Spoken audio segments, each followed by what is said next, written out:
નમસ્કાર મિત્રો, હું હરિવર્ધન ચોકસી આપ સૌનું સ્વાગત કરું છું. મિત્રો, આજના વિડીયોમાં આપનું ખૂબ ખૂબ સ્વાગત. મિત્રો, આપણા જ્યોતિષશાસ્ત્રમાં નવગ્રહની વાતો આપણે કરીએ છીએ. એમાં 7 આપણા મૂળ ગ્રહ અને 2 છાયાગ્રહ. તો આજે આપણે જાણીએ કે ભાઈ આપણી કુંડળીમાં 2 છાયાગ્રહ રાહુ ને કેતુ. તો રાહુ છલ કરનારો ગ્રહ કહેવાયો છે. તો રાહુ ક્યારે કેવી રીતે છલકપટ કરે છે, કોને સારો લાભ આપે છે અને કોને એનાથી પીડા મળે છે, એની જાણકારી જો આપણે મેળવીએ તો આપણે જીવનમાં ઘણી બધી બાબતોમાંથી બચી શકીએ. સૌથી પહેલાં તો આપણી કુંડળીમાં રાહુ જે સ્થાનમાં બેઠો છે એ સ્થાનનું ફળ શું હોય, ત્યાં રાહુ કેવી કરામત કરે, કેવું છલ કરી શકે છે, એની જાણકારી જો આપણી પાસે હોય ને તો આપણે એના છલમાંથી ઘણે ભાગે મોટે અંશે આપણે એમાંથી બચી શકીએ. ઘણાને ખબર જ નથી. અને જ્યોતિષશાસ્ત્રમાં સૌથી વધારે ડરાવનારી વાત હોય તો રાહુ કેતુ. તો આની પર ધ્યાન આપણે બહુ ચોક્કસ આપવાનું કે એનાથી ડરવું કે નહીં ડરવું. અને રાહુ છલ કરે છે તો એ છલના પ્રકાર કેવા હોય છે, કઈ રીતે છલ કરે છે, એનાથી આપણે કયો નુકસાન થાય છે, બધી જાણકારી આપણે જાણવી જોઈએ. તો આજના વિડીયોની શરૂઆત આપણે આપણી કુંડળીના પહેલા સ્થાનમાં રહેલા રાહુથી કરીએ. સૌથી પહેલા સ્થાનમાં રાહુ હોય ને એવા વ્યક્તિનું શરીર બેડોળ હોય, એનો ઘાટઘૂટ બરાબર નહીં હોય. તો આ એક ઓબ્ઝર્વેશન છે કે તમે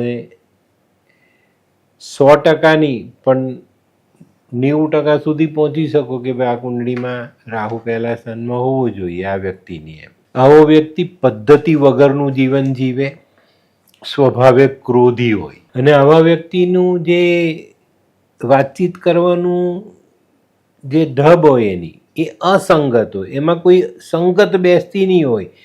એક વખત કંઈક વાત કરશે, બીજી વખત કંઈક જુદી એનાથી ઉલટી વાત કરે. અહીંયાથી પણ આપણે એને જાણી શકીએ. આવા વ્યક્તિ અચાનક પોતાના વિચાર બદલે અને આવો વ્યક્તિ છે ને બીજાને પરેશાન કરીને ખુશ થાય. આ ધ્યાન રાખજો. આવા વ્યક્તિઓને જીવનમાં આગળ વધવામાં ઘણી બધી મુશ્કેલીઓ પડે. મહેનત કરે, મહેનત પ્રમાણેનું ફળ ન મળે. આવા વ્યક્તિઓની જે ઇમેજ હોય, જે છબી હોય એ નબળી હોય. એના મનમાં એક અભર્ગ હોય કે મને બહુ માન મળે, પણ મળે નહીં. અને આવી સ્ત્રીઓ જેની કુંડળીમાં પહેલા સ્થાનમાં રાહુ છે એ 30 વર્ષ સુધી તો ઠીકઠાક હોય, પણ 30 વર્ષ પછી આ સ્ત્રી વધુ બેડોળ બની જાય. જે સ્ત્રીઓ દેખાવડી ન હોય છતાં વધુ ટીપટાપ કરતી હોય, ટૂંકા કપડાં પહેરી, ફેશનેબલ કપડાં પહેરીને સારા દેખાવાનો પ્રયાસ કરતી હોય અને સમાજમાં હાસ્યાસ્પદ થતી હોય, તો માની લો કે પહેલા સ્થાનનો રાહુ છે. લોકો કહે ને પેલું ઘરડી ઘોડીને લાલ લગામ, એના જેવો ઘાટ આવે પહેલા સ્થાનમાં રાહુ હોય તો. પણ આ વ્યક્તિ આવી પરવાની ટીકા પણ નથી કરતો. રાહુનું રહસ્ય આ છે. રાહુ આ રીતે છલ કરે છે કે તમારી પાસે કંઈ નથી છતાં પણ તમે એમ માની લો કે હું તો બધું જ મેળવીને બેઠેલો છું. આવા વ્યક્તિનો સ્વભાવ તોછડો હોય. એ પોતાની એક છાપ છોડવા માંગતો હોય તો ખોટી છાપ છોડી જાય. અને આવી કુંડળીમાં જો ચંદ્ર નબળો હોય તો માનસિક રીતે ખૂબ જ તકલીફો પડે. અને પહેલા સ્થાનના રાહુની સાથે જો શુક્ર બેસી જાય તો એ સ્ત્રી કે પુરુષ એને પોતાનો જીવનસાથી થોડોક અલગ સ્વભાવ ન મળે, જે માનસિક રીતે નબળો હોય. લાલ કિતાબમાં આનું બહુ સરસ વર્ણન છે. પહેલા સ્થાનનો રાહુ જાતકને કામી, ક્રોધી, આળસુ બનાવે. આવો વ્યક્તિ છે ને બીજા પાસે કામ કરાવી લે ને પછી સામેના માણસને ભૂલી જાય. સ્વાર્થી હોય. આવા માણસોની આંખો લાલાશ પડતી રહે, માથાનો દુખાવો રહેતો હોય, આધાશીશી જેવા રોગોના ભોગ બને.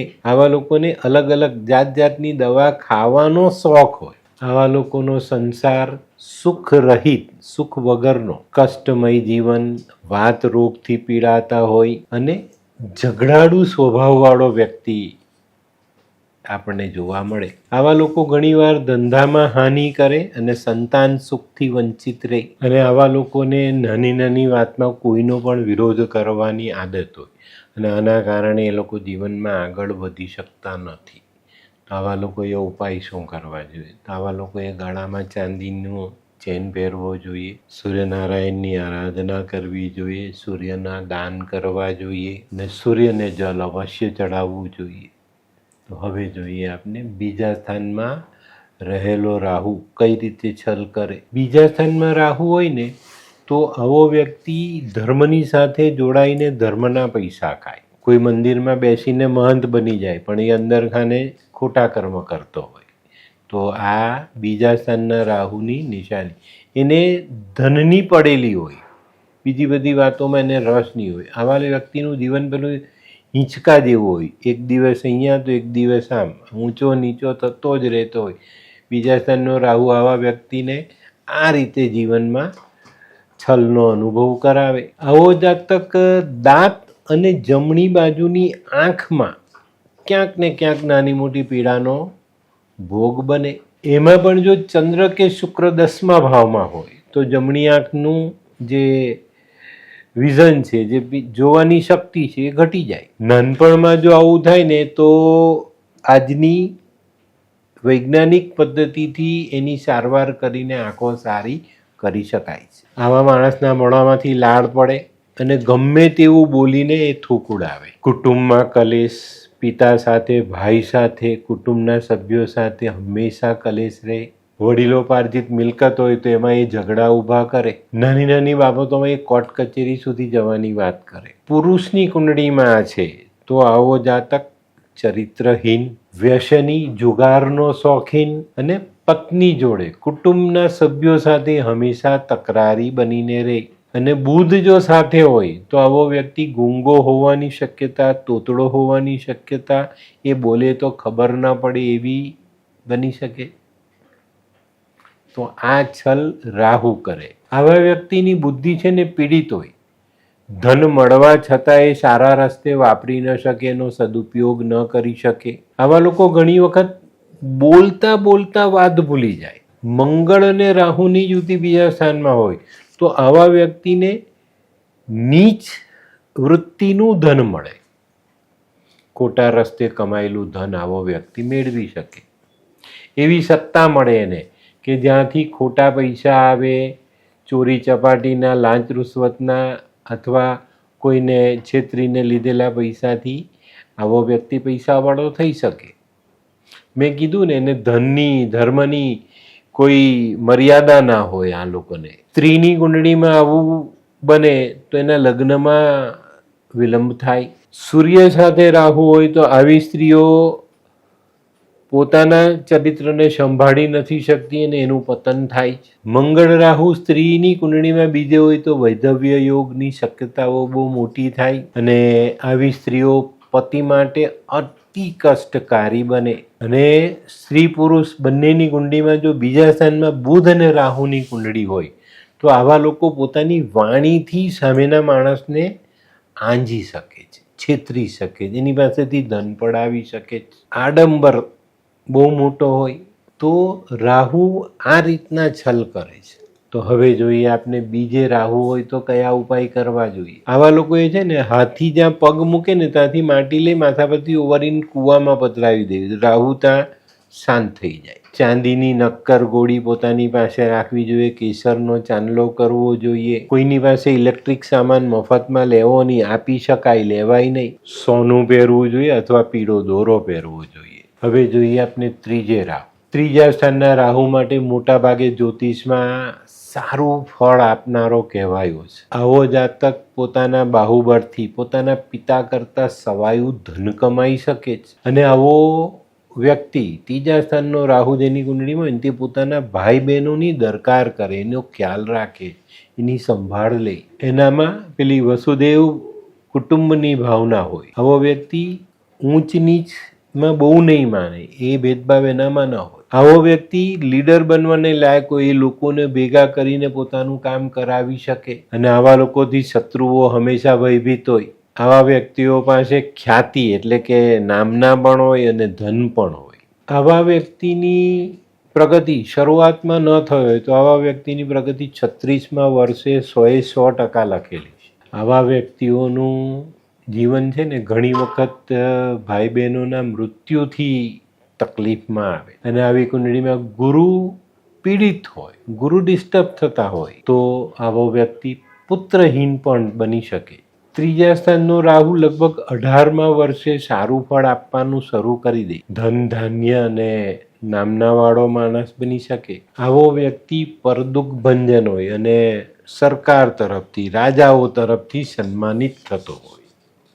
તો હવે જોઈએ આપણે 3જા સ્થાનના રાહુવાળાએ કરવાના ઉપાય. આવા લોકોએ ચાંદીના આભૂષણ પહેરવા જોઈએ, મોકો મળે તો કન્યાદાન કરવું જોઈએ, પીળી રાઈ, સરસવ, તમાકુ આવી વસ્તુ દાન કરવી જોઈએ. આવા લોકોએ પરિવારથી અલગ નહીં રહેવું જોઈએ. રોજ સવારે એક આદત પાડવાની, સૂર્યોદય પછી 7 અનાજ ભેગા કરીને પક્ષીઓને ચણમાં નાખવા. તો મિત્રો હવે જોઈએ આપણે 4થા સ્થાનનો રાહુ કયું છલ કરે. 4થા સ્થાનનો રાહુ માતાને કષ્ટ આપે, માતાને ઘણા બધા દુઃખોનો સામનો કરવો પડે. ને મિત્રો 4થા સ્થાનનો રાહુ લઈને જે વ્યક્તિ જન્મે ને એ ઘણી વખત માતાના સ્તનપાનથી પણ દૂર રહે અને માતાનું સ્તનપાન કરવાનો મોકો જ નહીં મળે. ઘણી વખત આવો જાતક નાનપણમાં માતૃ સુખ વગરનો થઈ જાય, માતા મૃત્યુ પામી જાય, માતા છોડી જાય, માતા કોઈ બીજા સાથે ચાલી જાય. આવા દુઃખો આવા વ્યક્તિના જીવનમાં નાનપણથી આવી જાય. આ જાતકની વિદ્યામાં વિલંબ આવે, કેટલીક વખત અભ્યાસ અપૂર્ણ રાખવો પડે.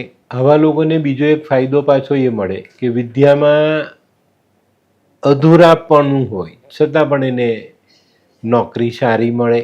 જે લાઈનમાં પારંગત હોય ને એના કરતાં વિરુદ્ધ લાઈનમાં એને નોકરી મળે. ડૉક્ટર થયો હોય તો એ શેર બજારમાં પૈસા કમાય. આવા જાતકને સાંસારિક સુખમાં કંઈક ને કંઈક નાના મોટા સંતાપનો સામનો કરવો પડે. મકાન જમીનના ઝઘડા, જૂના મકાનમાં રહેવું પડે, ત્યાંના પડોશી કે ઉપર નીચે રહેતા લોકો સાથે મનદુખ થાય. પણ આ જ કુંડળીમાં એક અલગ જેને કહીએ એવું ગ્રહમાન બને, મંગળ 4થા ભાવનો સ્વામી બને તો આવો વ્યક્તિ સુખ પણ ભોગવે.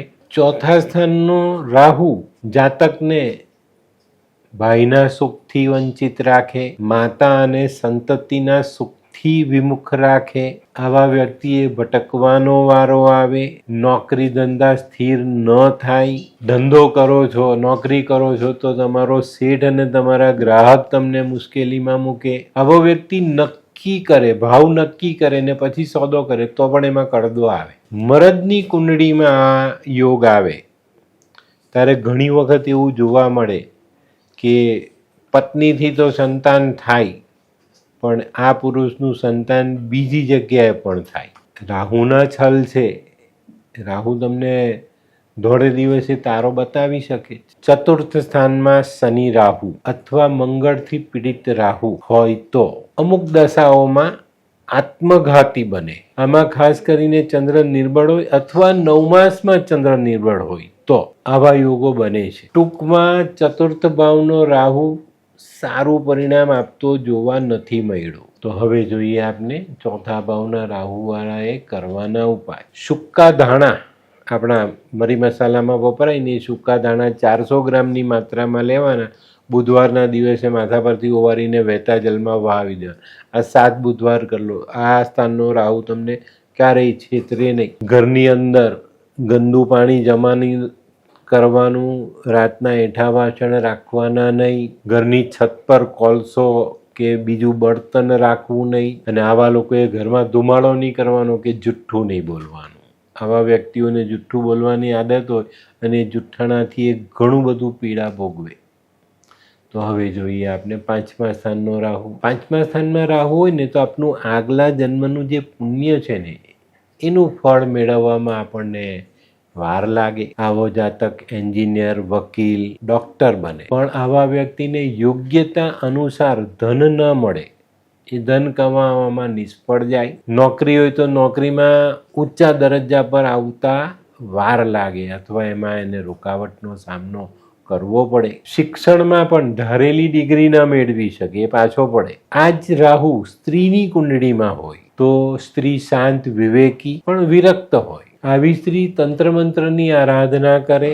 આવી સ્ત્રીને ત્યાં સંતતિમાં કન્યા અધિક થાય અને લગભગ પહેલો જે ગર્ભ ધારણ કરે આ સ્ત્રી એ કન્યા જો. 5મે રાહુવાળાએ ખાસ કોઈક વિદ્વાન જ્યોતિષને પોતાની કુંડળી બતાવીને હંમેશા એનું નિવારણ લાવવું જોઈએ. નહીં તો ઘણી વખત મૃત બાળક આવવાની શક્યતાઓ વધી જાય છે. ઘણી વખત સ્ત્રીને સિઝેરિયન કરવું પડે, અધૂરા માસે બાળકનો જન્મ થાય. બીજી વખતની સુવાવડ, બીજી વખતની ડિલિવરી હોય તો એ કસુવાવડ થાય. તો મિત્રો હવે જોઈએ આપને 5મે રાહુવાળાએ કરવાના ઉપાય. આવા લોકોએ ખાસ માંસ મદિરાથી દૂર રહેવું જોઈએ. એક નાનો ચાંદીનો હાથી જેની સૂંઢ નીચે હોય, જમણો પગ આગળ હોય એવો હાથી, પણ 60 ગ્રામનો નક્કર હોવો જોઈએ. એવો હાથી પોતાના બેડરૂમમાં રાખે. સંતાનમાં અડચણ આવતી હોય તો ઘરના ઉમરાની નીચે ચાંદીનું પતરું દબાવવું જોઈએ. સરસવ, તમાકુનું દાન અને પરિવારથી અલગ નહીં રહેવું. હવે જોઈએ આપણે 6થા સ્થાનનો રાહુ. 6થા સ્થાનનો રાહુ કંઈ અલગ જ લીલા બતાવે. આવો રાહુ જે કુંડળીમાં હોય ને એવો વ્યક્તિ પોતાના દુશ્મનોની કાર્યવાહીથી ઊંચો આવે. કેટલું વિપરીત! દુશ્મન નુકસાન પહોંચાડે તો આ વ્યક્તિને દુશ્મન ફાયદો પહોંચાડી જાય. આવા લોકોના જે પ્રતિસ્પર્ધી હોય, હરીફ હોય ને, એ થાકી જાય, હરી જાય. અને આવા વ્યક્તિને છે ને કોઈ ખોટો રાજા હોય, સરકારમાં કોઈ ખોટો મંત્રી બેઠેલો હોય, એવો મંત્રી લાભ કરતા સાબિત થઈ જાય. આવા વ્યક્તિના મોસાળમાં અપમૃત્યુનો યોગ બને. કોઈ એક્સિડન્ટથી મોત થાય અથવા કોઈક એવી ઘટના ઘટે જેમાં વ્યક્તિઓનું મોત થાય. આવો વ્યક્તિ પરદેશ ઘણીવાર આવજાવ કરે. આવા વ્યક્તિને છે ને મોસાળમાં કોઈ નહીં હોય. ઘણી વખત એવું બને કે મામાને ત્યાં સંતાન જ નહીં હોય ને એ મામાની સંપત્તિ આને મળે. આવો વ્યક્તિ ખોટું કામ કરે, નીચ કામ કરે, લોકોને પરેશાન કરે, છતાં પણ પ્રસિદ્ધિ મેળવે. આવા જાતકોને જ્યારે વિપરીત દશા ચાલતી હોય ત્યારે પથ્થર, લાકડી અને 4 પગા જાનવરથી નુકસાન થવાની શક્યતા છે. આવા લોકોના વાહન ઘણીવાર એક્સિડન્ટમાં, ઝાડ સાથે અથડાવાથી, ઝાડ એની પર પડવાથી, પૂરમાં તણાઈ જવાથી નુકસાન પામે. આવા લોકો છે ને ઘણીવાર હુલ્લડમાં નાશ પામે. એનું મૃત્યુ હુલ્લડમાં થાય. કંઈક એવી ઘટના ઘટી જાય, ટોળું આવી જાય તોફાન કરતું ને એમાં એનું મોત થઈ જાય. આવો વ્યક્તિ નોકરો પર ભરોસો કરે અને નોકર એના પૈસા લઈને ભાગી જાય. આવી સ્ત્રીઓ 6થા સ્થાનમાં રાહુ હોય ને એ સ્ત્રીઓ ઉંમર લાયક થવા છતાં પણ કામી હોય. એને શારીરિક સુખની કામના બહુ વધુ હોય. આવા જાતકોનો લગભગ ભાગ્યોદય 30 વર્ષની ઉંમર પછી થતો જોવા મળે. આવા જાતકની કુંડળીમાં ભાગ્યસ્થાનમાં ગુરુ બેઠેલા હોય તો આવો જાતક અઢળક પૈસો કમાઈ શકે. મિત્રો હવે જોઈએ આપણે 6થા સ્થાનમાં રાહુ હોય તો કોણે કયો ઉપાય કરવો જોઈએ. આવા વ્યક્તિએ કાળા કલરનો કૂતરો પાળવો જોઈએ. એક ચાંદીની નક્કર ગોળી પોતાના પર્સમાં કાયમ રાખવી જોઈએ. તડકામાં નીકળે તો કાળા ચશ્મા પહેરવાના અને સરસ્વતી માતાની પૂજા આરાધના અવશ્ય કરવી જોઈએ. અને સાસરે સંબંધ રાખો ને તો સોનામાં સુગંધ પડી જાય.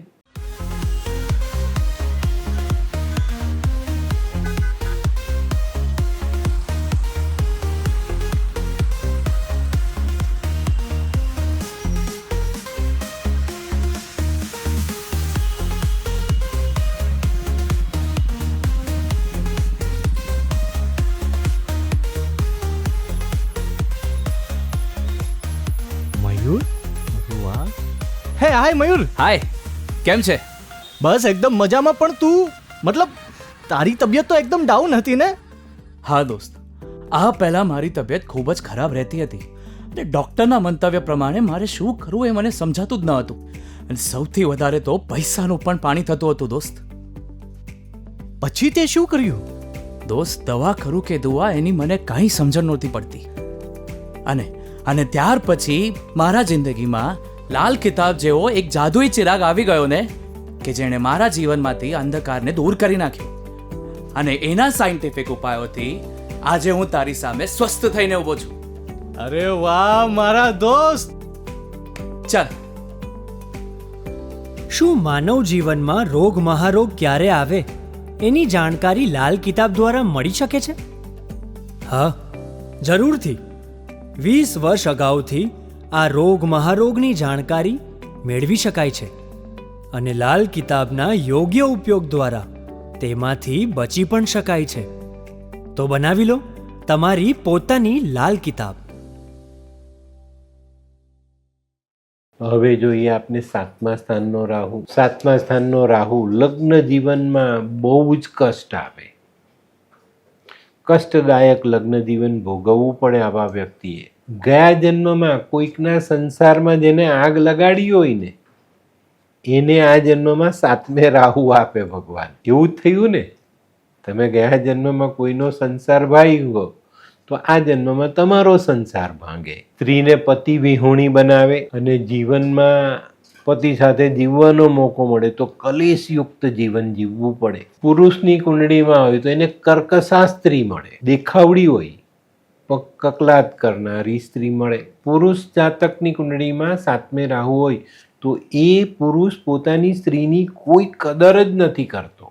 આવા પુરુષો એકથી વધારે સ્ત્રી સાથે શારીરિક સંબંધ મેળવે છતાં પણ એને સુખ નથી મળતું.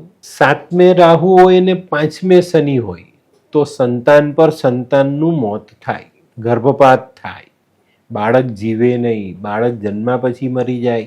આવા પુરુષના જીવનમાં પત્ની ઘણી વખત પેટના રોગથી પીડાય, પેટના કેન્સરથી પીડાય અને ઘણાની સ્ત્રી આપઘાતથી મૃત્યુ પામે. સ્ત્રી પુરુષ બંનેના જીવનમાં જો 7મે રાહુ હોય તો સ્ત્રીને પ્રદરનો રોગ થાય. આવા લોકોનો દેખાવ બટકો હોય, આવા લોકોની ચાલ અવ્યવસ્થિત હોય, ધનની ખૂબ જ લાલસા હોય અને વ્યસની હોય. એમાં પણ જો 7મા સ્થાનમાં મિથુન રાશિ હોય, કન્યા, તુલા કે ધન આવી કોઈ રાશિમાં રાહુ બેઠેલો હોય તો લગ્ન થતા નથી અથવા બહુ મોટી ઉંમરે લગ્ન થાય. આમાં જાતીય જીવનનું સુખ નથી મળતું. એકંદરે જોવા જઈએ તો 7મા સ્થાનનો રાહુ શુભ ફળ આપતો નથી. હવે જોઈએ આપને ઉપાય. એક ચાંદીનો ચોરસ ટુકડો ઘરમાં રાખવો જોઈએ, ચાંદી પહેરવી જોઈએ. નારિયેલ, બદામ જેવી વસ્તુ માથા પરથી ઓવારીને નદીમાં વહાવવી જોઈએ. લગ્ન સમયે કન્યાના પિતાએ કન્યાને ચાંદી આપવી જોઈએ અને એક ચાંદી કન્યાએ સંભાળીને રાખવી જોઈએ. આવા લોકોએ કોઈની પાસેથી ઇલેક્ટ્રિક સામાન, સ્ટીલના વાસણ, ભૂરા રંગના કપડાં સ્વીકારવા ન જોઈએ અને ઇલેક્ટ્રોનિક સામાન પણ બને ત્યાં સુધી કોઈની પાસેથી ગિફ્ટમાં લેવો નહીં. આપી શકાય, લેવાય નહીં. ઘરમાં ધુમાડા નહીં કરો અને પક્ષીઓને 7 અનાજ ભેગા કરીને ચણ નાખો. તો હવે જોઈએ આપને 8મા સ્થાનનો રાહુ. અષ્ટમ ભાવનો રાહુ એટલો સારો નથી. આવો રાહુ રોગ આપે, વૃષણને લગતો રોગ આપે, હર્નિયા આપે, પાઇલ્સ આપે, ભગંદર આપે. આવો રાહુ બંધકોષથી પીડાય.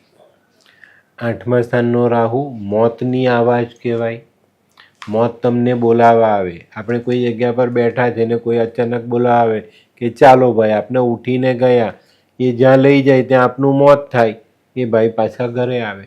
તો આવા લોકોએ કોઈ અચાનક બોલાવવા આવે તો ક્યારે પણ જવું નહીં. આવા લોકોના શરીરમાં છે ને કાયમ નાની મોટી બીમારી હોય. આ લોકોનું ભાગ્ય એટલું સારું નથી હોતું, ભાગ્ય સાથ નથી આપતું. શેર સટ્ટાની આદત પડે, સ્ત્રીના વ્યસનમાં એ બરબાદ થાય. સંતાનોની કદર કરવાને એની દરકાર રાખવાના બદલે કંઈક જુદા જ વ્યસનમાં એ પોતાનો સમય વ્યતીત કરે.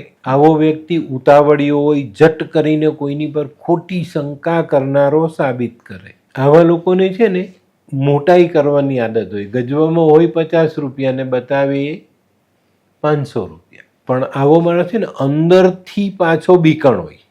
બહાર મોટી મોટી મોટાઈ કરે પણ અંદરથી એ બીકણ હોય. આવા લોકો પશુ પક્ષી પાડીને કોઈ કામ કરવા જાય ને તો પશુ પક્ષીને રોગ લાગી જાય. ખેતી કરે તો ખેતીમાં લાભ થાય પણ એમાં પણ ગામના લોકો સાથે કે ભાઈબંધ સાથે કંઈક ઝઘડાઓ ઊભા થઈ જાય. આવા લોકોને 32 વર્ષે બીમારી આવે, 42 વર્ષે ઘાત આવે, 56 અને 60 વર્ષની ઉંમરે મોટો રાજયોગ લાગે ને કદાચ આયુષ્ય પૂર્ણ પણ થાય. આવા લોકોનું મોત એક્સિડન્ટમાં થાય છે. 8મે રાહુ હોય ને એવા લોકોએ ગાડી ચલાવવામાં ખૂબ જ ધ્યાન આપવાનું. આ 8મા સ્થાનના રાહુ વખતે રાહુની મહાદશા ક્યારે પણ સારું ફળ આપતી નથી. આ વાત ચોક્કસ ધ્યાનમાં રાખજો. તો હવે જોઈએ આપણે 8મા સ્થાનના રાહુવાળાએ કરવાના ઉપાય. પોતાના વજનના 10મા ભાગનો કોલસો માથા પરથી ઓવારીને વહેતા જલમાં વહાવજો. ગંદા પાણીમાં બી વહાવાય. 43 દિવસ 8 બદામ ભગવાનને ચડાવો, 4 મૂકી આવો, 4 પાછી લાવો, ભેગી કરો. આ રીતે 43 દિવસ કરો ને 43 દિવસ પછી ભેગી કરેલી બદામ પાણીમાં વહાવો. 400 ગ્રામ સીસું ઓવારીને વહાવાય, નારિયેલ વહાવાય. જૂના સિક્કા આપણી પાસે હોય એલ્યુમિનિયમના, તો એ આપણી પરથી ઓવારીને વહાવીએ તો ફાયદો થાય. આવા લોકોને છે ને ઘણીવાર તાવ આવે, ઉતરે નહીં, તો આવા સમયે 800 ગ્રામ જવ લેવાના, માથા પરથી ઓવારી અને ગૌમૂત્રથી ધોઈને વહેતા જલમાં વહાવી. તો મિત્રો હવે જોઈએ આપણે 9મા સ્થાનનો રાહુ. 9મા સ્થાનનો રાહુ માણસના સદ્ગુણનો સમાવેશ કરે. આવો વ્યક્તિ દાની, માની અને જ્ઞાની હોય. દાની હોય, માન સન્માન મળતું હોય અને દાનેશ્વરી હોય. આવા લોકો પાસે પિતા તરફથી મળેલું ધન ઓછું પણ પોતાના બળથી એ ધન કમાઈ શકે. આવા લોકો પર તમે કોઈ ઉપકાર કરો તો એ ક્યારેય ભૂલશે નહીં. આવા લોકો કુટુંબના પાલનમાં બહુ સારી રીતે ભાગ ભજવે છે અને એને પોતાની ફરજ સમજે છે. સોસાયટી હોય કે નાના ગામ હોય એમાં આગેવાન રૂપે કામ કરે અને આવા લોકો જે કંઈ દાન કરે ને એનું સારામાં સારું પરિણામ ભગવાન એમને આપે છે. આવા વ્યક્તિ ક્યારેય ધર્મની ઘેલછા નથી કરતા, ખોટો દેખાવ ક્યારેય નહીં કરે. લોકોના કામ કરવા છતાં પણ એ કામ ક્રીડામાં રત હોય છે. ઘણી વખત લગ્નમાં બેઠેલો ગ્રહ નબળો હોય તો આવા લોકો પણ પાપ કરે. ગંદા કપડાં પહેરે, આળસુની જેમ પડી રહી. ઘરમાં ભલે સારા સારા કપડાનું કબાટ ભરેલું હોય પણ એ ગંદા કપડાં પહેરે. આવો માણસ ખોટા કામ કરનારો બને છે. અને આવા વ્યક્તિઓ ઘણી વખત છે ને વિદેશની બેંકમાં ધન રાખીને એ બેંક ડૂબી જાય. એટલે ટૂંકમાં રાહુ આવા છલ કરી જાય અને આપણે સમજવાનું છે. આપની કુંડળીમાં છે તો શું? હવે આપણે હમણાં 9મા સ્થાનનો રાહુ જોયો, ઘણો સારો, માની, જ્ઞાની, દાની. પણ જો આપણે આપણી જાતની સંભાળ નથી રાખતા, આપણે એદી રહીએ છીએ, ગંદા મેલા કપડાં પહેરીએ, તો આપણે પણ આ લાઈનમાં જોડાઈ દઈએ કે રાહુના ખરાબ કર્મ આપણે જોડી દઈએ. કેટલીક વાર છે ને આવા વ્યક્તિને એકનો એક છોકરો હોય, એકની એક દીકરી હોય, પણ એ સાથે ન રહે, અલગ રહે, એની સાથે એનો મેળ જ નહીં બેસે. કારણ કે 9મા સ્થાનથી સીધી દ્રષ્ટિ 5મા સ્થાન પર પડે. અને આવા વ્યક્તિમાં ઘણીવાર તો માણસનો અંત સમય આવે ત્યારે એની ઈચ્છા હોય કે ભાઈ મારું સંતાન મારી પાસે રહી, પણ નથી રહી શકતું. અને ઘણીવાર છે ને આવો જાતક ગમે તે જાતની સ્ત્રી સાથે લગ્ન કરીને પણ દુઃખી થાય. તો મિત્રો હવે જોઈએ આપણે 9મા સ્થાનના રાહુવાળાએ કરવાના ઉપાય. આવા લોકોએ ખાસ કૂતરાની સેવા કરવી જોઈએ, નારિયેલનું દાન કરવું જોઈએ. આવા લોકોએ ક્યારે લીડર નહીં બનવાનું, આ ખાસ ધ્યાન રાખજો. આવા લોકો શિખા રાખે ને તો પણ બહુ ફાયદો થાય. કેસર હળદરનો ચાંદલો, સોનું પહેરવું જોઈએ. સોનું ન હોય તો પીળો દોરો અવશ્ય પહેરો. અને આ લોકોએ ઘરમાં રાતના એઠા વાસણ નહીં રાખવાના અને સફાઈ કર્મીને બુધવારે દાન આપતા રહેવું જોઈએ. કૂતરાની સેવા અચૂક કરો. પાડી નહીં શકો તો શેરીના કૂતરાની સેવા અચૂક કરો. તો મિત્રો હવે જોઈએ આપણે 10મે રાહુ. 10મા સ્થાનનો રાહુ સાપકી સીરી, સાપકી મણી. કિતાબ એવું કહે કે ભાઈ આપે તો ઘણું બધું ને લઈ લે તો બી ઘણું બધું. આવો વ્યક્તિ છે ને ગમે તે પ્રકારે કમાણી તો કરી લાવે અને પોતાનું ભરણ પોષણ કરે, કુટુંબનું ભરણ પોષણ કરે. આવો વ્યક્તિ છે ને ખોટા માર્ગે પૈસા કમાય. ડૉક્ટર છે તો ખોટા એબોર્શન કરીને કમાય, વકીલ છે તો ખોટા કેસ લડીને પૈસો કમાય, ખોટી વાળકાપ કરે, જરૂર નથી છતાં કરી નાખે ને એનો બી પૈસા લે. આવા લોકો ઘણીવાર કસ્ટમના ધંધાથી જોડાયેલા હોય ને એ લોકો એ કસ્ટમના ધંધામાં 2 નંબરનું કામ કરીને પૈસા કમાય. આવા જાતકોને છે ને જે વ્યસનની ટેવ પડે એ છૂટતી નથી. આવા લોકોના ચરિત્ર માટે દુનિયાના લોકોમાં ગુલબાંગ કહીએ ને, ગુલબાંગ, ગમે તે વાત ઉડે, ગમે તે એવું થાય. પુત્ર, પિતા, પત્ની, સ્ત્રી, સાસુ સસરા, માતા પિતા, આવા કોઈ પણ વ્યક્તિઓ સાથે આવા વ્યક્તિનો બંધબેસતો સંબંધ બનતો નથી. ધન કમાય, ખર્ચા પણ એવા જોઈએ ના. બુદ્ધિ હોવા છતાં બુદ્ધિ નથી એવા ચેનચાળા ઘણીવાર કરી જાય રાહુ કરાવી જાય. રાહુ ઘણીવાર આવો માણસ નીતિના માર્ગે ચાલતો હોય પણ 2 વાર લગ્નથી પતનના માર્ગે આવે. આવી સ્ત્રીઓ જેનો 10મા સ્થાનનો રાહુ છે એવી સ્ત્રીઓ ઘણીવાર કોઈનો દાગીનો પહેરવા લાવીને વેચી મારે, એવું પણ થાય. વિપરીત દશામાં આવો જાતક ઘણીવાર જેલ ભેગો પણ થઈ જાય. આવા સ્ત્રી પુરુષને હૃદયથી નુકસાન, માતા પિતાને કષ્ટ અને આવા લોકોના કુટુંબમાં 36 થી 45 વર્ષની ઉંમરમાં કોઈક ને કોઈક આપઘાતનો કેસ બને. ઘણી વખત આવી સ્ત્રીઓ પોતાનો પતિ હોવા છતાં પારકા પુરુષને ફસાવીને ધન કમાવાની ઈચ્છા રાખે. 10મા સ્થાનમાં રાહુની સાથે સૂર્ય હોય તો આવા લોકો ઘણીવાર સરકાર વિરુદ્ધનું કામ કરીને પૈસા કમાય અને પછી ગુમાવે પણ અથવા જેલ ભેગા પણ થાય. અને આવા સ્થાનમાં જો રાહુ હોય તો કેતુની મહાદશામાં કુટુંબના કોઈક સારા વ્યક્તિનું મોત થાય. ઘણી વખત 8મા વર્ષે પિતાનું મોત થઈ શકે, 32મા વર્ષે માતાને કષ્ટ થાય, અભ્યાસ અધૂરો છૂટે. તો આવા લોકોએ ઉપાયમાં શું કરવું જોઈએ? તડકામાં લાઇટ કલરની કેપથી માથું ઢાંકેલું રાખવું. મસૂરની દાળ ક્યારેક ક્યારેક ઓવારીને પાણીમાં વહાવવી જોઈએ. આવા લોકોએ ખાસ અંધ વ્યક્તિને જમાડવી જોઈએ. જુઠ્ઠી ગવાહી નહીં આપવાની કે ઘરમાં ધુમાડો નહીં કરવાનો. આટલી વાત ચોક્કસ જીવનમાં જોડીને ચાલો તો જીવનમાં ઘણા સારા પરિણામ તમે મેળવી શકો. તો મિત્રો હવે જોઈએ આપણે કે 11મા સ્થાનનો રાહુ કયું છલ કરે. મિત્રો 11મા સ્થાનનો રાહુ જે છલ કરે છે ને એ કોઈના માટે પણ સારું નથી. 11મા સ્થાનનો રાહુ જેની કુંડળીમાં હોય ને એ વ્યક્તિ એના પિતા પર ભારે હોય. આ વ્યક્તિ માતાના પેટમાં આવે ત્યારે પિતાનું મોત થઈ શકે. જન્મ પછી 11મા મહિના સુધી ગમે ત્યારે પિતાનું મોત થઈ શકે. 11મા વર્ષ સુધી થઈ શકે. હદબંધી 21 વર્ષની હોય. 21 વર્ષ પહેલાં એ પિતાને મોત આપી જ દે. હા, પિતાની કુંડળીમાં ગુરુ બળવાન છે, એમના કર્મ સારા છે, ઘણી બધી રીતે એ મજબૂત છે. શક્ય છે કે આવો વ્યક્તિ પિતાનું સુખ ભોગવે, પણ એની કુંડળીથી નહીં, પિતાની કુંડળીથી. પિતાની કુંડળીમાં જો આ વસ્તુ હોય તો લાલ કિતાબમાં આનો બહુ સરસ ઉલ્લેખ છે. પિતા કો ગોલી મારે યા મુંહ ન દેખે, પ્લેગ યા ગ્રહ ચાલી ગોલી સે માર દેવે. તો બહુ જ ચોક્કસ છે. આવા વ્યક્તિને ઘણી વખત પિતાનું મોઢું જોવાનો મોકો નથી મળતો. 11 મહિનાનો એને પિતા ગુજરી જાય તો એને ખબર જ ન પડે મોટો થાય તો કે મારા પિતા કેવા હતા. 11 વર્ષનો હોય તો થોડી ઘણી યાદ રહી.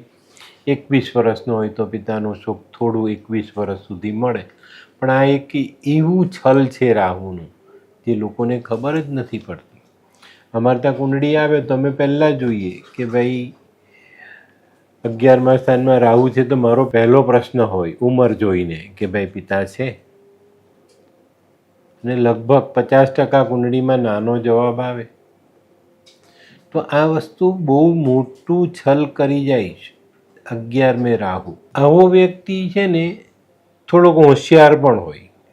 આવા વ્યક્તિનો રાહુ પણ થોડો ચતુર કહેવાય. જ્ઞાની વિદ્વાન લોકોની મિત્રતા કરે ને એમની પાસેથી આછું પાછું જ્ઞાન મેળવે ને એ જ્ઞાનનો દુરુપયોગ કરીને એ ધન કમાય. મહેનત અને સચ્ચાઈનો દોડ કરે અને પોતે વિદ્વાન છે એવો દેખાવ કરે. આવો વ્યક્તિ અભિમાની હોય અને છળ કપટમાં હોશિયાર હોય. આને પુત્ર થાય, પુત્ર એનો વિરોધી થાય ને પુત્રના વર્તનથી એને જરાક પણ સંતોષ નહીં મળે. આવા વ્યક્તિને અચાનક ધનલાભ થવાની શક્યતા.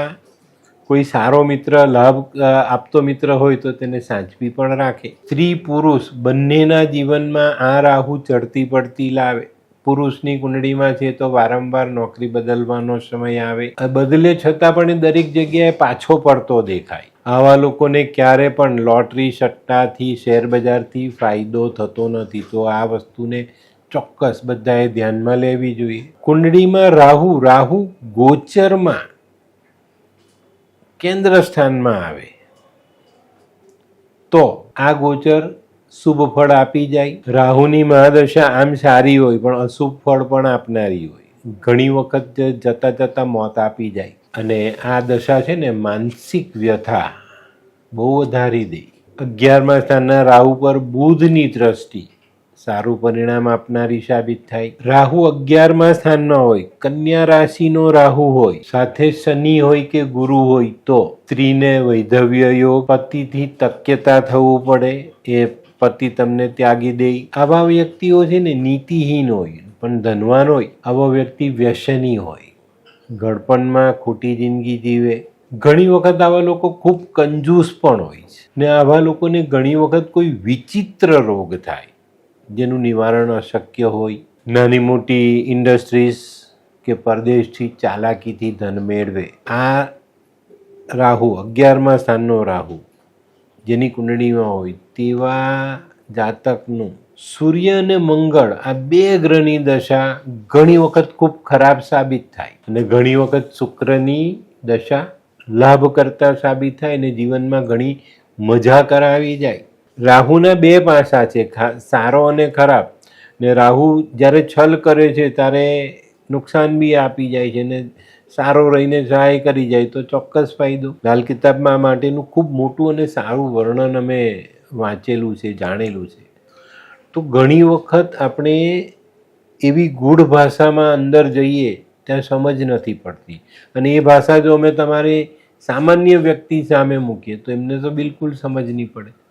લાલ કિતાબની ભાષા જ એવી ગૂઢ છે કે જેને સમજવી થોડી અઘરી છે, પણ જે લોકો સમજે છે એના માટે જીવન બદલનારી ભાષા છે. તો મિત્રો હવે જોઈએ આપણે 11મા સ્થાનના રાહુવાળાએ કરવાના ઉપાય. તો 11મા સ્થાનના રાહુવાળાએ કરવાના ઉપાયમાં ખાસ ગળામાં સોનું પહેરવું જોઈએ. આવો વ્યક્તિ સોનું ન પહેરે ને તો ઘરના સોનાને કોડ થાય, મતલબ ઘરનું સોનું ખલાસ થઈ જાય. આવા વ્યક્તિએ ગળામાં સોનું અવશ્ય પહેરવું.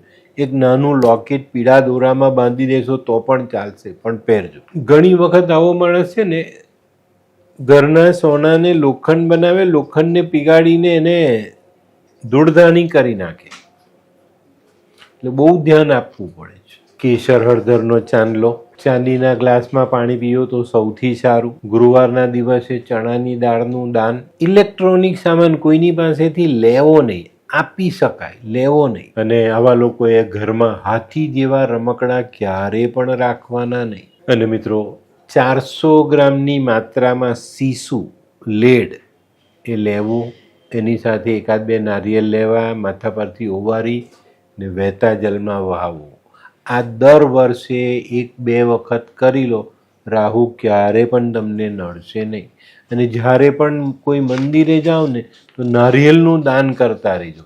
નારિયેલ એ રાહુનું ફળ છે, એને આપણે દાન કરતા રહીએ, એને વધેરતા રહીએ તો રાહુનું નુકસાન ઓછું થાય. હવે જોઈએ આપણે 12મા સ્થાનનો રાહુ. 12મા સ્થાનનો રાહુ છે ને એવા માણસનું જીવન કેવું હોય ખબર? પેલો સાપ ચાલતો હોય ને વાંકો ચૂકો એના જેવું હોય. એનું જીવન ક્યારે સ્થિર નહીં હોય, પેલું સર્પાકાર ગતિમાં એનું જીવન ચાલતું હોય. ક્યાંક ને ક્યાંક નાના મોટા વળાંકનો સામનો એને કરવો જ પડે. આવા લોકોના ઘરમાં ઝઘડા હોય, ધન છે, મિલકત છે, પણ એ ભોગવી ન શકે. આવી વ્યથાઓ એને ભોગવવી પડે. આવા લોકો અનિદ્રાનો રોગ ભોગવે, ઊંઘ જ નહીં આવે. આવા વાળા સપના આવે, ખોટા વિચાર આવે, ઊંઘ લઈ જ ન શકે. આ રાહુ પર શનિ અથવા મંગળની દ્રષ્ટિ આવે તો માથામાં ગાંઠ થવાની શક્યતાઓ બને. બ્લડ પ્રેશર આવે, ખેંચનો રોગ આવે, માથાની નસોમાં ક્યાંક નાના મોટા ટીસ્યુ ઊભા થાય. આવો જાતક જન્મે ત્યારે એના પિતા પાસે અઢળક ધન હોય, પણ આની ઉંમર જેમ જેમ વધતી જાય તેમ તેમ ઘરનું ધન નાશ પામે. આવો જાતક નોકરી ધંધો બદલતો રહી. આવા જાતકને સ્ત્રી પુરુષ બંનેને શારીરિક કે સાંસારિક સુખ સંપૂર્ણપણે મળતું નથી. આવા વ્યક્તિઓ પતિ પત્ની બંને પોતાના જીવનસાથી સાથેથી દૂર રહેવા માટે મજબૂર હોય છે. પાછલી ઉંમરમાં લકવા જેવા રોગ થાય, ખેંચનો રોગ આવે. જીવનસાથીને બ્લડ પ્રેશરનો રોગ એવો હોય કે સામેના પાર્ટનરે એની સેવા કરવી જ પડે. સ્ત્રી છે તો પુરુષ ને પુરુષ છે તો સ્ત્રીને આ તકલીફો પડે. અને આવી માંદગીને કારણે છે ને તમારા સંતાનોનો પરિતાપ વધી જાય. ઘણીવાર રાહુ એની વિપરીત દશાઓ ચાલતી હોય, અંતરદશા ચાલતી હોય, અથવા ગોચરમાં સ્ત્રીઓને વૈધવ્ય ભોગવવું પડે, પુરુષ માટે છૂટાછેડાનો પ્રસંગ ઊભો થાય, બંને જાતકો આંખના રોગથી પીડાય, ઘડપણમાં મોતિયાનો કે ગ્લુકોમાનો સામનો કરવો પડે. અને આવા સમયે છે ને માણસ એવા સ્વભાવનો થઈ જાય કે કોઈના પૈસા પડાવી લઉં, લાવો તો પાછા નહીં આપો, લાવો તો ભાઈ ખોવાઈ ગયા, ભૂલી ગયો, કોઈ પણ હિસાબે છેતરપિંડી કરવાનો સ્વભાવ બની જાય. જ્યોતિષના લગભગ બધા આચાર્યોએ 12મા સ્થાનના રાહુને ખરાબ ગણેલો છે. તો મિત્રો, આ જાણકારી તમને મળી. હવે જોઈએ આપણે 12મા સ્થાનમાં રાહુ હોય તો ઉપાય કયો કરવો જોઈએ. સૌથી પહેલાં આટલીક વરિયાળી લાલ કપડામાં બાંધીને તકિયા નીચે મૂકીને સૂવાની આદત પાડો. એનાથી ઊંઘ સારી આવશે, ખોટા વિચારો નહીં આવે. પોતાની આર્થિક સ્થિતિ સુધારવા માટે પોતાની આવકમાંથી થોડોક ભાગ બહેન, દીકરી, ભોય, માસી આવા પાત્રને આપો. આવા લોકોએ રસોડાની પ્રિમાઇસીસમાં બેસીને જમવું જોઈએ. રસોડામાં રાહુ આવતો નથી, આનું ધ્યાન રાખજો. પોતાના વજનનો 10મા ભાગ એક નક્કી કરો ને એટલો કોલસો માથા પરથી ઓવારીને ગંદા વહેતા પાણીમાં વહાવી દો. એક ચાંદીનો ચોરસ ટુકડો પર્સમાં રાખો અને ઘર કે ઘરના આંગણામાં ધુમાડા કરવાને. આ વસ્તુ ચોક્કસ ધ્યાનમાં રાખો અને આવા નાના નાના ઉપાયથી જીવનમાં બદલાવ લાવો. અને રાહુના છલથી બચવા માટે આ વિડીયો તમારે બહુ ચોક્કસ રીતે જોવો જોઈએ, ધ્યાનથી જોઈએ. તમારી કુંડળીમાં કયા સ્થાનમાં રાહુ છે તેને જાણવું જોઈએ. મિત્રો, આપણે ઘણીવાર રાહુના જે છલ છે એને જાણવા માટે આપણે જો સામેના વ્યક્તિનો ધંધો જાણીએ ને તો પણ આપણને ખ્યાલ આવે કે આ વ્યક્તિ, આનું વ્યક્તિત્વ આવું હશે. મંત્ર તંત્રની જે પ્રક્રિયાઓ કરતા હોય, વ્યભિચારના પ્રયોગ કરનારા, મેસ્મેરિઝમ, વિનાશકારી દવાઓ, જંતુનાશક દવાઓ, યુદ્ધમાં વપરાતી ઝેરીલી દવાઓ, સિનેમા, માયાનું દુનિયાવી સર્જન, તર્કશાસ્ત્ર, કોર્પોરેશન, મ્યુનિસિપાલિટીમાં કામ કરનાર, સફાઈ કામ કરનાર,